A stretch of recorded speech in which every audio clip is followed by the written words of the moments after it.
ஊற வச்ச வெள்ளை ரவை உப்புமா ரெடி. வாங்க ஃப்ரெண்ட்ஸ் சாப்பிட்லாம். கூட தேங்காய் சட்னி வச்சு சாப்பிட்டா இன்னும் சூப்பராக இருக்கும்.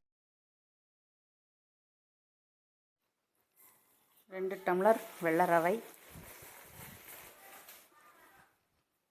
6 டம்ளர் தண்ணி,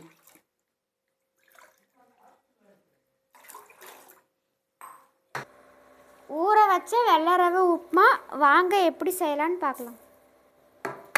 வடைச்சட்டி வச்சு 10 ஸ்பூன் எண்ணெய் ஊற்றிக்கோங்க. கடலைப்பருப்பு போட்டுக்கலாம்.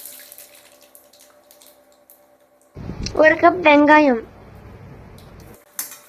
2 பச்சை மிளகாய், கருவேப்பிலை,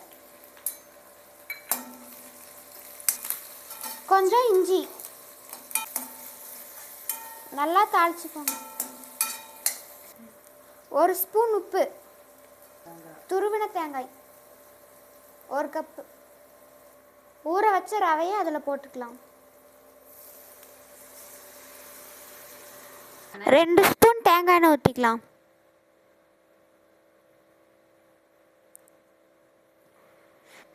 இதை நல்லா கலரிட்டே இருக்கணும்.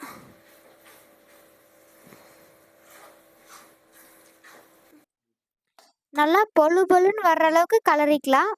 பொழு பொழுன்னு வந்துருச்சு. கொத்தமல்லி கருவேப்பிலை தூவி இறக்கிக்கலாம்.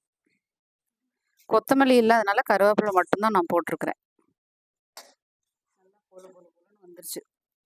ஸ்டார்டிங்கில் ஊற்றின எண்ணெய் பிரிஞ்சு இதில் உப்புமா வர்ற வரைக்கும் போட்டு கிண்டணும். டேஸ்ட் நல்லா இருக்கும். சூப்பராக கூட தேங்காய் சட்னி வச்சு சாப்பிட்டா சூப்பராக இருக்கும்.